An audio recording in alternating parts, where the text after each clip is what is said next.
नमस्कार दोस्तों, selection expert channel पर तहे दिल से आपका स्वागत करता हूं मेरे बच्चे। यहाँ पे जैसा कि आप लोग जान रहे थे, आप लोग इंतजार भी कर रहे थे कि सहायक बोरिंग टेक्नीशियन अर्थात एबीटी का बच्चे यहाँ पे फॉर्म का इंतजार कर रहे थे आप लोग कि सर एबीटी का कब फॉर्म आने वाला है, क्या ये वैकेंसी आएगी या नहीं आएगी। लो बच्चे, आपके सामने एबीटी का फॉर्म आ चुका है, तो आप लोग जाइए अप्लाई करना चालू करिए बच्चे। यहाँ पे अभी मैं आपको बात करूंगा कब से अप्लाई होगा, अभी क्या अप्लाई हो रहा है नहीं हो रहा है नहीं, बट बालक अभी अप्लाई नहीं हो पा रहा है।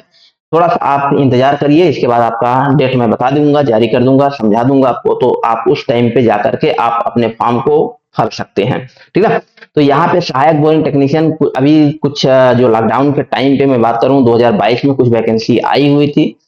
तो कुछ बच्चे वहां पे कुछ मिरर नंबरों से बाहर हो गए थे, वैकेंसी में नहीं जा पाए या सिलेक्शन नहीं ले पाए थे, तो उनके लिए बालक ये सुनहरा मौका देखने को मिल रहा है।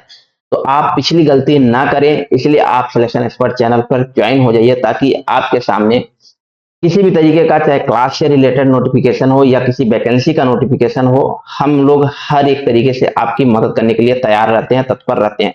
चलिए हम लोग समझ लेते हैं सहायक बोरिंग टेक्नीशियन की भर्ती के बारे में, हर एक विषय के बारे में संपूर्ण जानकारी इस पे समझेंगे कि संपूर्ण जानकारी में क्या दिया हुआ है। हम लोग एक एक करके सारी डिटेल के बारे में यहाँ पे देख रहे होंगे, ठीक ना। चलिए बच्चे, यहाँ पे अगर आप देख पा रहे हैं कि उत्तर प्रदेश अधीनस्थ सेवा चयन आयोग लखनऊ के माध्यम से ये विज्ञापन संख्या आप देख पा रहे हैं कि ये 04 परीक्षा 2026, ठीक है। ये आपका विज्ञापन आप लोग देख पा रहे हैं, ये विज्ञापन संख्या है। तो मेरे बच्चे, यहाँ पर अगर मैं बात कर लेता हूँ कि आपका विज्ञापन प्रकाशन कब हुआ था बालक, आज के ही डेट पे, अर्थात मैं बोल सकता हूँ कि 16/3/2026 में आपका विज्ञापन प्रकाशित हो गया था। अर्थात मैं बात कर रहा हूँ 16 मार्च को आपका यहाँ पे देखने को मिल पा रहा है।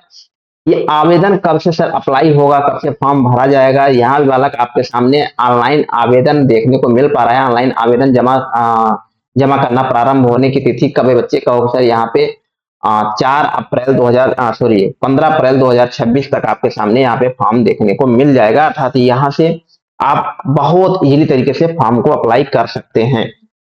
बात समझ पा रहे होंगे, ठीक है।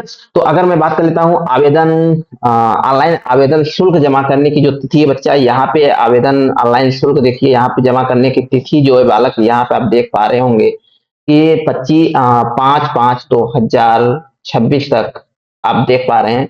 यथा मैं बोल सकता हूँ कि बालक आपका तो ये आज आज के डेट में नोटिफिकेशन आया है, 15 अप्रैल से आपका फॉर्म फिलअप होना चालू हो जाएगा।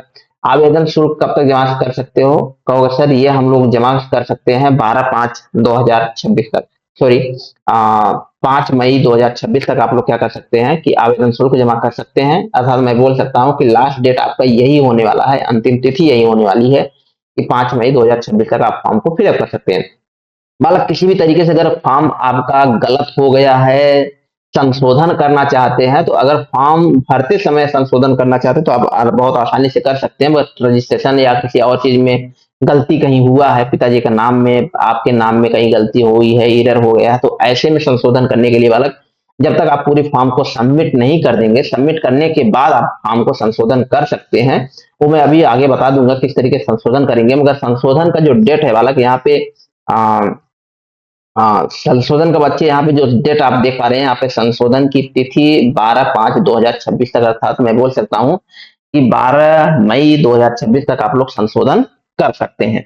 बात समझ गए बच्चे, ठीक है।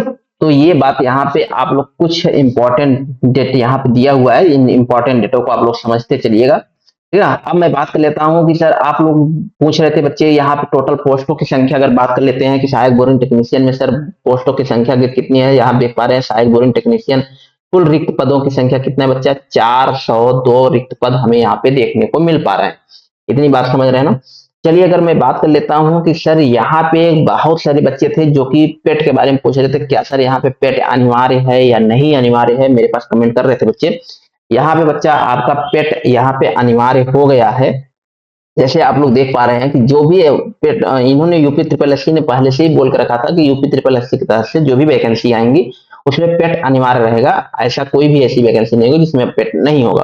तो ये वैकेंसी आप लोग जान पा रहे हैं, सहायक बोरिंग टेक्नीशियन अर्थात एबीटी का जो हमारा यहाँ पे देखने को मिल पा रहा है फॉर्म, कहोगे सर ये भी हमारे यूपी ट्रिपल एससी का आया, तो इसमें भी पेट अनिवार्य है। मैं बात कर लेता हूँ कि यहाँ पे हमारा आप किस में कह सकते हो कि 2025 में अगर आप एग्जाम में पेट के एग्जाम में बैठे हुए बच्चे ना सम्मिलित हुए हैं, तभी आपको फॉर्म को फिलअप कर सकते हैं, तभी आप फॉर्म को फिल कर सकते हैं, अन्यथा इस फॉर्म को फिलअप नहीं कर सकते हैं बच्चे। अब ये जो होगा बालक, यहाँ पे लिखा हुआ है, सिंपल सी बात है, यहाँ पे बोले हैं कि मुख्य परीक्षा है, देखिए बात समझिएगा। यहाँ पे मैं बोल देता हूँ, सम्मिलित हुए आयोग द्वारा प्रारंभ अर्हता परीक्षा 2025 में स्कोर कार्ड निर्गत किया गया हो।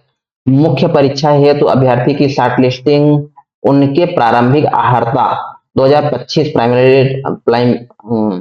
एलिजिबिलिटी टेस्ट मतलब अर्थात पेट के नॉर्मलाइजेशन स्कोर के आधार पर मेरिट के अनुसार की जाएगी। इसके बाद बोला है बच्चा, तथा शॉर्ट लिस्ट किए गए अभ्यर्थियों को ही मुख्य परीक्षा में प्रतिभाग करने का अवसर प्रदान किया जाएगा। कहने का मतलब ये है बालक, सिंपल सी बात इन्होंने बोला है कि अगर आप पेट का एग्जाम दिए होंगे, तो पेट का एग्जाम दिए हैं तभी आपको फॉर्म फिलअप कर सकते हैं। अब फॉर्म फिलअप करने के बाद उन्होंने बालक नॉर्मलाइजेशन एक शॉर्ट लिस्ट जारी करेंगे, पहले शॉर्ट लिस्ट जारी करेंगे कि पेट में कितने नंबर तक बच्चे पाने वाले एग्जाम को दे सकते हैं।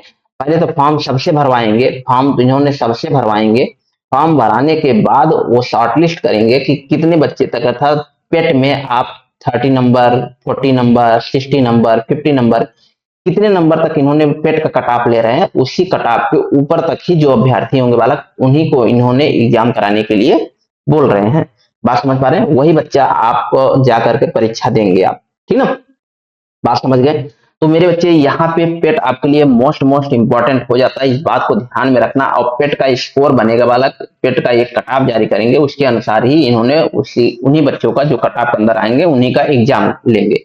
और वन टाइम वन, अर्थात एक बार ही एग्जाम होगा, इसमें कोई मेंस या प्री या स्किल टेस्ट ऐसा कुछ इसमें होने वाला नहीं है, ठीक ना। चलिए मैं बात कर लेता हूँ यहाँ पे, ये तो कुछ आवेदन करने की सिस्टम है, किस तरीके से हम लोग आवेदन करेंगे। हम लोग जान रहे हैं कि यहाँ पे वेबसाइट हमारा UP SSC.gov.in आपका ये हमारा वेबसाइट है बच्चा, आप लोग जाकर के यहाँ से फॉर्म फिलअप कर सकते हैं, ठीक है। ये आवेदन करने का पूरा प्रोसेस दिया गया है, कैसे कैसे आप आवेदन करेंगे इसको देख सकते हैं। और इससे मैं कहोगे तो आपका जब आवेदन शुरू हो जाएगा तो इसका मैं एक पूरा वीडियो बना दूंगा, किस तरीके से आप लोग आवेदन करेंगे, ठीक। चलिए अब मैं बात कर लेता हूँ यहाँ पे बच्चे, थोड़ा सा आगे बढ़ते हैं। यहाँ पे अगर मैं बढ़ूं कि ये देखिएगा, फोटो हस्ताक्षर कैसे अपलोड करना है, आप लोग इस बात को समझिएगा। फोटो हस्ताक्षर आप हमेशा याद रखिएगा बालक, हमेशा जो हस्ताक्षर करते हैं, जो सिग्नेचर करते हैं, वो ब्लैक पेन से होना चाहिए, हमेशा बालक ब्लैक पेन से ही करना। और जो आपका फोटो आप लगाते हैं बच्चे, जो फोटो हम लोग लगाते हैं ना, ये हमारा फोटो का बैकग्राउंड व्हाइट होना चाहिए, ये याद रखना बच्चा, नहीं तो आपका फोटो निरस्त कर दिया जाएगा। तो फोटो व्हाइट आप रखिएगा, ठीक ना। चलिए मेरे बालक, अगर मैं बात कर लेता हूँ यहाँ पे कुछ और विवरण के बारे में बात कर लेता हूँ। यहाँ पे मैं चलता हूँ, थोड़ा सा आगे बढ़ता हूँ बच्चे, मैं थोड़ा सा जल्दी जल्दी दिखाने की कोशिश कर रहा हूँ। यहाँ पे मेरे बच्चे आपको देखने को मिल रहा है आवेदन शुल्क, क्या देखने को मिल पा रहा है? आवेदन, सर कितना आवेदन शुल्क देने पे हमें यहाँ पे फॉर्म फिलअप करेंगे? सब कोई भी कैटेगरी है बालक, देख पा रहे हैं आप लोग, चाहे वो आरक्षित अर्थात जनरल कास्ट, जनरल के हों बालक, उसका भी 25 रुपए आपको 25 रुपए दे पे करना है, चाहे ओबीसी है 25 रुपए पे करना है, अनुसूचित जात है 25 रुपए पे करना है, या अनुसूचित जनजाति बच्चे ये भी 25 रुपए ही पे करना होगा। किसी भी कास्ट के हों, किसी भी कैटेगरी के हैं बालक, तो आपको 25 रुपए यहाँ पे फी पे करना पड़ेगा, इस बात को समझ रहे होंगे, ठीक ना। चलिए मैं आगे बात करता हूँ यहाँ पे कुछ ये तो प्रिंट आउट ये पूरा फॉर्म का ही यहाँ पे दिया हुआ है बच्चा। अब मैं थोड़ा सा आगे बढ़ता हूँ, 1 मिनट बालक, हाँ चलो आगे। यहाँ पे बालक मैं अगर थोड़ा सा आगे बढ़ता हूँ, देखना यहाँ पे पदों की संख्या कैसे 402 पद को अर्थात 402 पद को किस तरीके से डिवाइड इन्होंने किया है, कैटेगरी वाइज डिवाइड किया है। तो सर यहाँ पे हमें EWS के लिए कितना बच्चा यहाँ पे पोस्ट देखने को मिल पा रहा है? तो सर 40 पोस्ट EWS वालों के लिए मिल पा रहा है। अन्य पिछड़ा वर्ग के लिए बालक 107 पोस्ट देखने को मिल पा रहा है। अनुसूचित जात के लिए बच्चे 10 पोस्ट मिल पा रहा है। अनुसूचित जनजात के लिए अनुसूचित जात के लिए हमारा 82 पोस्ट, अनुसूचित जनजात के 10 पोस्ट हमको देखने को मिल पा रहा है। अनारक्षित वर्गों के लिए बच्चे यहाँ पे 163 पोस्ट हमें देखने को मिल पा रहा है। अगर कोई बच्चा ये पूछे कि सर यहाँ पे महिला सीट हमें नहीं समझ में आ रहा है, महिला सीट यहाँ पे कितना होने वाला है, तो याद रखना बच्चा, महिला सीटों की टोटल संख्या कितनी है, 80 पोस्ट यहाँ पे देखने को मिलेगी, अभी मैं आगे बताऊंगा। ठीक है, 80 पोस्ट आपको यहाँ पे महिलाओं के लिए आरक्षित किया गया है।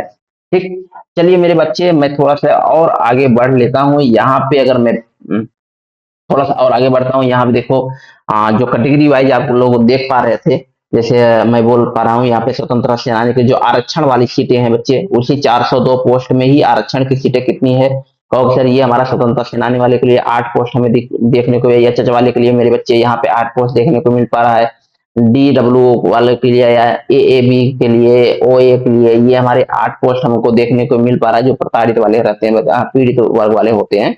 ठीक है ना, ये सैन्य वाले बालक, भूतपूर्व सैनिक वाले कितने 20 पोस्ट हमको देखने को मिला। महिला वर्ग के लिए बच्चे देख लेना, महिलाओं के लिए 80 पोस्ट यहाँ पे रिजर्व कर दिया गया है, आप लोग महिलाएं के लिए बहुत अच्छा सुनहरा मौका यहाँ पे देखने को मिला। खेल से अगर बालक आप उसकी खेल से हैं, स्पोर्ट से हैं, तो स्पोर्ट वाले अगर कोई आपके पास डिग्री है स्पोर्ट की, तो आपके पास यहाँ पे 8 पोस्ट आपको यहाँ पे आरक्षण मिल रहा है। ठीक ना, अब मैं थोड़ा सा आगे बढ़ता हूँ बच्चा, यहाँ पे आपके सामने मैं बढ़ता हूँ, थोड़ा सा और आगे चलता हूँ। देखना यहाँ पे आहारता की तरफ मैं बढ़ता हूँ बालक, आपके सामने आहारताएं दी गई है। आहारताओं में अगर मैं बात कर लेता हूँ, थोड़ा सा समझने बालक, यहाँ पे देखो, आहारता में अगर मैं बात कर लेता हूँ, यहाँ पे क्या बोला है आहारता में, देखना योग्यता में, आहारता मतलब योग्यता क्या है, अनिवार्य योग्यता, शैक्षणिक योग्यता क्या होनी चाहिए बालक, यहाँ पे समझना, ध्यान से इस बात को समझ लेना। यहाँ बोला है कि उत्तर प्रदेश लघु सिंचाई, देखना उत्तर प्रदेश लघु सिंचाई विभाग बोरिंग प्रविधि प्रविधिज्ञ सेवा नियमावली 1993 यथा संशोधित, प्रथम संशोधन 2003, द्वितीय संशोधन 2006 एवं तृतीय संशोधन 2010 के भाग नियम के अनुसार सेवा के सहायक बोरिंग विज्ञापन के पद पर सीधी भर्ती के लिए यह आवश्यक है कि अभ्यर्थी क्या क्या होना चाहिए, इस बात को समझना। इन्होंने बोला है, अभी तक ये बस बोले हैं कि इन पदों के लिए, अर्थात ये जो हमारा संशोधन नियमावली था उनके अनुसार क्या यहाँ पे बदलाव किया गया है, वही आप बोल रहे हैं। अब क्वालिफिकेशन की बात समझना, यहाँ पे बोला है कि पहला आपको सामने यहाँ पे देखने को मिल पा रहा है, पहला पॉइंट बोल रहे हैं कि माध्यमिक शिक्षा परिषद उत्तर प्रदेश की हाई स्कूल की परीक्षा या सरकार द्वारा उसके समकक्ष मान्यता प्राप्त कोई परीक्षा उत्तीर्ण की हो। कहने का मतलब बच्चा, यहाँ पे कोई भी बालक है उसके पास हाई स्कूल अर्थात 10th की सर्टिफिकेट होना अनिवार्य है। ठीक है, हाई स्कूल की सर्टिफिकेट होना अनिवार्य है। दूसरी बात इन्होंने क्या बोल रहे हैं, दूसरे पॉइंट पे क्या बोल रहे हैं बालक, इन्होंने कहा है कि राजकीय प्राविधिक केंद्र या राजकीय औद्योगिक प्रशिक्षण केंद्र, ठीक ना, अर्थात आपका राजकीय प्राविधिक केंद्र से आपने कोई डिप्लोमा किया हुआ है, या राज्य औद्योगिक प्रशिक्षण केंद्र से अर्थात कोई ITI किया हुआ है, या बच्चे यहाँ बोला है कि लाल डिग्गी पार्क गोरखपुर द्वारा दिया गया नलकूप मैकेनिक पाठ्यक्रम में प्रमाण पत्र या सरकार द्वारा उनके समकक्ष मान्यता प्राप्त कोई प्रमाण पत्र अभ्यर्थी के पास होना आवश्यक है। कहने का मतलब मेरे बच्चे, यहाँ पे या तो आप ITI किए हो, ITI देखो बालक, या तो आप ITI किए हैं, या बच्चा यहाँ पे बोल रहे हैं ना कि डिग्गी पार्क, कौन सा, लाल डिग्गी पार्क गोरखपुर, लाल डिग्गी पार्क गोरखपुर से आप क्या किए हैं, नलकूप विभाग में मैकेनिकल पाठ्यक्रम से आप डिग्री लिए हुए हैं, ठीक है, या सर्टिफिकेट आप हैं, तो वो भी आप लगा करके इस फॉर्म को अप्लाई कर सकते हैं।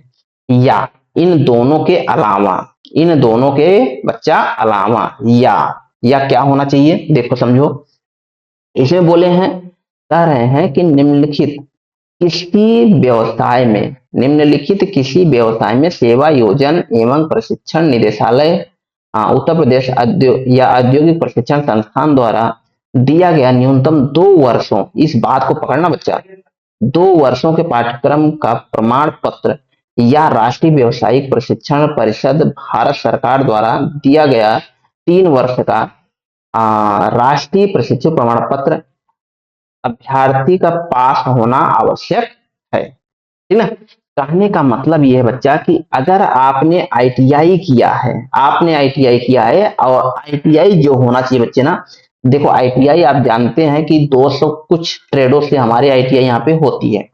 तो यहाँ पे आपके वही आईटीआई मान्य है जो कि आपके 2 वर्ष के हों। कितने वर्ष के बच्चे? 2 वर्ष के, 2 ईयर के हमें यहाँ पे देखने को मिल पा रहे हैं, ठीक ना। ऐसे आईटीआई इन्होंने मान्य किया है। इसके बाद बोल रहे हैं कि यह बच्चा यहाँ पे अप्रेंटिसशिप आप अगर किए हैं, तो अप्रेंटिसशिप अगर किए होंगे तो बच्चे वो अप्रेंटिसशिप कितने ईयर का होना चाहिए? 3 ईयर की अप्रेंटिसशिप होना चाहिए, तभी आप क्या हो सकते हैं, इस फॉर्म को अप्लाई कर सकते हैं। ये तो रहा क्वालिफिकेशन बच्चा, ये आप समझ पा रहे होंगे। अगर अप्रेंटिसशिप किए हैं बालक, 3 ईयर का आपका अप्रेंटिसशिप होना चाहिए। और अगर आपने आईटीआई किया है तो 2 ईयर का आईटीआई होना चाहिए। ऐसा नहीं है कि बालक कोई 1 ईयर का आईटीआई है उसको करके आप फॉर्म अप्लाई कर सकते हैं, क्या नहीं, तब नहीं कर पाओगे। 2 ईयर का आईटीआई होना चाहिए। अब किन किन इन्होंने किन किन ट्रेडों को मान्यता दिया हुआ है, ये जरा देख लेते हैं। यहाँ दिया हुआ पहला दिए हैं बच्चे, यहाँ पे मशीनिस्ट के लिए बालक यहाँ पे देखने को मिल पा रहा है। तो मैं बोल सकता हूँ कि यहाँ पे मशीनिस्ट वाले बच्चे यहाँ पे फॉर्म को अप्लाई कर सकते हैं, फीटर वाले बच्चे, वायरमैन वाले और टर्नर वाले वाला, यहाँ पे यही ट्रेड वाले बच्चे इस फॉर्म को अप्लाई कर सकते हैं, ठीक है। अब यहाँ पे मैं थोड़ा सा आगे बढ़ता हूँ, कुछ और जानकारी। अच्छा, नोट में क्या दिए हैं बालक, यहाँ पे नोट में क्या बोल रहे हैं इसको समझ लेना। राजकीय प्राविधिक केंद्र या राजकीय औद्योगिक प्रशिक्षण केंद्र लाल डिग्गी पार्क गोरखपुर द्वारा दिया गया नलकूप मैकेनिक पाठ्यक्रम में प्रमाण पत्र या सरकार द्वारा उनके समकक्ष मान्यता प्राप्त कोई प्रमाण पत्र के रूप में निम्नलिखित द्वारा नलकूप मैकेनिक पाठ्यक्रम में दिया गया प्रमाण पत्र का मान्य होगा।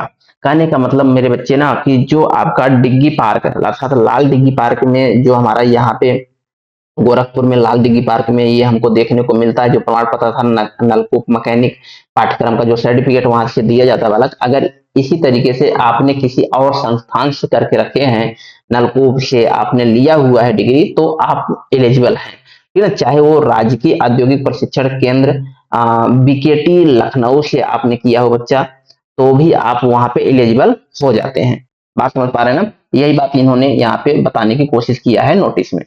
चलिए नोट पॉइंट में अब मैं बात कर लेता हूँ, थोड़ा सा आय की सीमा की मैं बात कर लेता हूँ, आय सीमा कैटेगरी की मैं यहाँ पे थोड़ा सा चर्चा कर लेता हूँ बच्चे। यहाँ पे आप देख पा रहे हो एकदम क्लियरली आय क्लियरफाई किया गया है। जो आय होनी चाहिए ये क्या होनी चाहिए, 1 जुलाई को 18 वर्ष की आय प्राप्त कर ली। कोई भी जो भी अभ्यर्थी फॉर्म को फिलअप कर रहा है वो जुलाई में उसकी 18 वर्ष की आय पूरी हो जानी चाहिए। और अधिकतम क्या होनी चाहिए बच्चे, 40 वर्ष की आयु प्राप्त हो, अर्थात मैक्सिमम 40 वर्ष। मैं बोल सकता हूँ सर मिनिमम 18 से 40 वर्ष की आय यहाँ पे देखने को मिल पा रही है। और इसके अलावा जो कैटेगरी वाइज छूट मिलती है, जैसे यहाँ पे बात कर लेते हैं कि जैसे ओबीसी का 3 साल मिलता है, एससी का 5 साल मिलता है, तो इस तरीके से जो कैटेगरी वाइज छूट है उसके ऊपर भी आप पा सकते हैं, वो ले सकते हैं। बट यहाँ पे जनरल जो हमारी एज होती है 18 से 40 आपको देखने को मिल पा रही है, ठीक ना।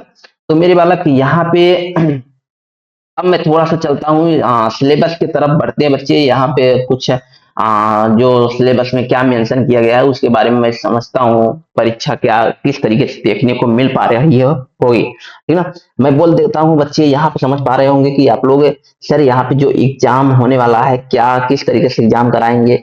तो आप समझिएगा ध्यान से बच्चे, कुल प्रश्नों की संख्या 100 आपको देखने को मिलने वाली है। कुल प्रश्नों की संख्या कितनी होने वाली है, 100 होने वाली है।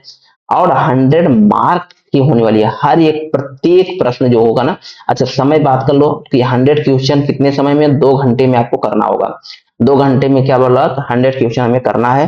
अब प्रत्येक क्वेश्चन हमें 1 मार्क का हमें देखने को मिल पा रहा है। यहाँ पे लिखा हुआ है लिखित परीक्षा में एक प्रश्न पत्र होगा, प्रत्येक नहीं, यहाँ पे रुकिए, 1 अंक, यहाँ देखिए प्रत्येक प्रश्न 1 अंक का होगा, ठीक ना।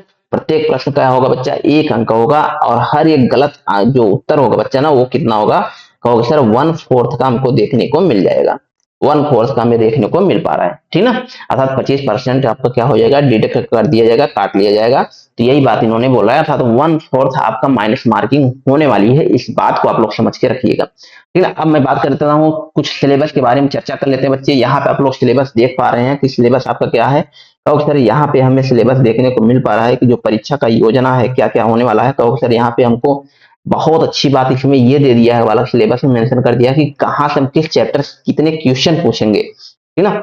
यहाँ देखिए जैसे कि यहाँ प्रश्नों की संख्या आपको 10 देखने को मिल पा रही है। ये किससे आएगा, क्वेश्चन जो हमारा थियोरेटिकल पोर्शन होता है, ट्रेड का होता है बच्चा, आधार सुरक्षा परिचय अर्थात सेफ्टी चैप्टर हम मेरे बालक यहाँ पे देखने को मिला। जैसा कि मैंने आपको बालक हमने सेफ्टी चैप्टर स्टार्ट भी कर दिया हो सिलेक्शन एक्सपर्ट चैनल पर, इसी चैनल पर स्टार्ट हो चुका है, तो आप लोग जाइए देखना चालू कर दिए कि क्योंकि यहाँ से 10 अगर नंबर आ रहे हैं बालक, 10 में 10 आप 110% मैं बोल सकता हूँ कि ला सकते हैं, ठीक ना। मैं आपको सेफ्टी चैप्टर स्टार्ट कर दिया हूँ पढ़ाना, ठीक। एक लेक्चर 2 लेक्चर हमने अपलोड भी कर दिया हूँ। कुल संख्या कुल अंकों की संख्या कितना होगा, कहोगे सर प्रत्येक अंक हर एक क्वेश्चन हर एक नंबर का होगा, तो भाई 10 क्वेश्चन है तो 10 अंक के हमको देखने को मिलने वाले हैं। इसी तरीके से अगर मैं बात कर लेता हूँ, यहाँ पे कुछ आपके सामने देखने को मिल पा रहा है कि विद्युत मौलिक अवधारणा से अर्थात इलेक्ट्रिसिटी से हमें यहाँ पे क्वेश्चन देखने को मिला, 5 नंबर का क्वेश्चन देखने को मिल पा रहा है, ठीक ना। 5 क्वेश्चन आएंगे। इंजीनियरिंग धातु से मटेरियल से 5 नंबर के क्वेश्चन आएंगे। इकाई प्रणाली से यूनिट से 5 नंबर का आएगा। पदार्थ विज्ञान से 5 नंबर का आएगा। द्रव्यमान भार घनत्व से वाला 5 नंबर का क्वेश्चन आएगा। चाल वेग से बच्चे 5 नंबर का। शक्ति कार्य ऊर्जा से 5 नंबर का। उष्मा तापमान से 5 नंबर का। बल से बालक 5 नंबर। तापमान उपकरण से तापमापी उपकरण से बालक यहाँ पे 5 नंबर का। चक्रीय गति से बालक 5 नंबर का, ठीक ना। इस तरीके से हमें यहाँ पे क्वेश्चन देखने को मिल पा रहा है। अब मैं बात कर लेता हूँ भाग 2 में। ये तो हमारा भाग 1 का पार्ट था।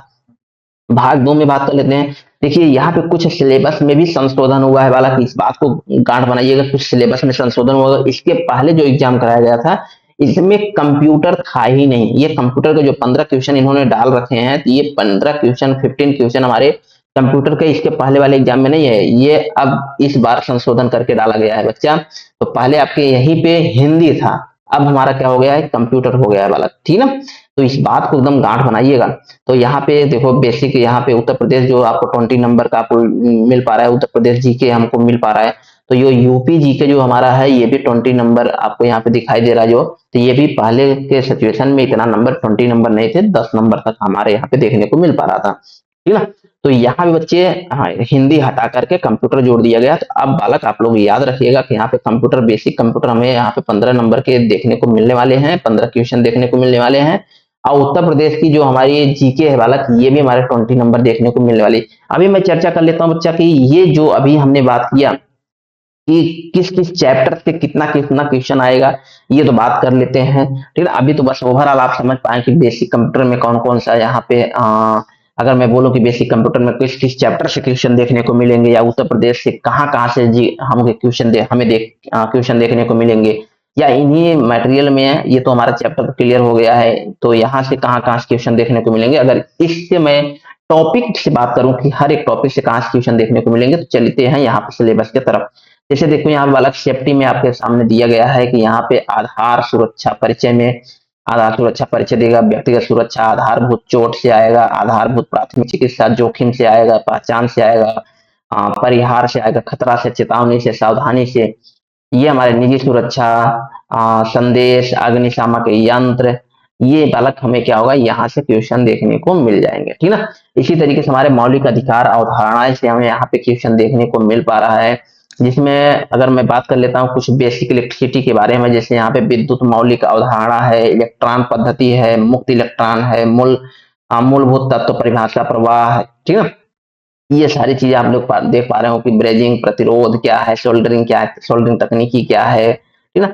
कॉम्बिनेशन सर्किट क्या है, ये सर्किट चाप नियम क्या है, ठीक ना। वीट हीटोन ब्रिज क्या है, तो ये सब आप फ्लक्स आप समझ पा रहे हो। ओम नियम क्या है, ठीक है। तो ये आप देख पा रहे होंगे, यहाँ पर सिलेबस है बच्चा, आप लोग जाकर के देख सकते हैं। इंजीनियरिंग धातु से बच्चे हमारे यहाँ पे कहाँ कहाँ से आएगा, कौन इंजीनियरिंग धातु में अगर मैं बात करूँ भौतिक गुण से आएगा। रंग भार संरचना चालकता चुंबकीय फ्लेक्सिबिलिटी, ये हमारे जो मटेरियल फिजिकल प्रॉपर्टी होते हैं उसके बारे में आप लोग देख लीजिएगा। मैकेनिकल प्रॉपर्टी जो होते हैं बच्चा उसके बारे में पढ़ लीजिएगा, ठीक है ना। टफनेस से देखो सब ये हमारी प्रॉपर्टी के ही बारे में हमको देखने को मिल पा रहा है। कुछ यहाँ पे मेजरिंग इंस्ट्रूमेंट के बारे में हमको देखने को मिल रहा है, जैसे वर्नियर प्रोट्रैक्टर है, निर्माण श्रेणीकरण है, वाचन अनुक्रमण, मतलब कि किस तरीके से हम लोग रीडिंग देखते हैं उसके बारे में यहाँ पे है, डायल वर्नियर कैलिपर के बारे में, डिजिटल वर्नियर कैलिपर। ये बेसिक बेसिक बहुत बेसिक चैप्टर है बच्चा, मैं आपको पढ़ा दूंगा, बहुत आसान है, इजी है। यहाँ से मैं बात करता हूँ कि यहाँ से आपको कोई भी एक क्वेश्चन ऐसा नहीं होगा जो आपको नहीं समझ में आएगा, और बहुत आसानी से यहाँ से सब सारे के सारे क्वेश्चन आप कर पाओगे, ठीक ना। तो आप बने रहिए इस चैनल पे, सब्सक्राइब कर लीजिए चैनल को। बालक अगर अभी तक चैनल सब्सक्राइब नहीं किया तो सब्सक्राइब कर लीजिएगा, ताकि आपके पास ये सारे क्लासेस आपको फ्री अवेलेबल मैं करा रहा हूं, तो आप बहुत अच्छे तरीके से प्रॉपर तरीके से यहाँ पे सुचारू रूप से अपनी तैयारी को बना सकते हैं। तो मैं बात कर लेता हूँ यहाँ पे इकाई प्रणाली यहाँ देखने को मिल रहा है, पदार्थ विज्ञान, विज्ञान, ये सब बालक यहाँ पे आप सिलेबस को देख सकते हैं, मेंशन कर सकते हैं, समझ सकते हैं। अब बात कर लेते हैं भाग 2 में कंप्यूटर से कहाँ कहाँ से आएगा बच्चा। देखो कंप्यूटर से जो 15 नंबर के क्वेश्चन हमको देखने को मिल पा रहे थे, ये हमारा हार्डवेयर एंड सॉफ्टवेयर से आएगा, इनपुट और आउटपुट से आएगा, इंटरनेट प्रोफाइल कॉल से आएगा। बात समझ रहे हैं ना। यहाँ पे बात करते हैं बालक आईटी गैजेट से हमारा यहाँ देखने को मिला, ईमेल से देखने को मिला, प्रिंटर से देखने को मिला, टेबलेट और मोबाइल संरचना से हमको देखने को मिल पा रहा है, वर्ड प्रोसेसिंग से हमें देखने को मिल पा रहा है, एक्सेल से देखने को मिल पाएगा, ऑपरेटिंग सिस्टम सोशल नेटवर्किंग से हमें यहाँ पे देखने को मिल पा रहा है।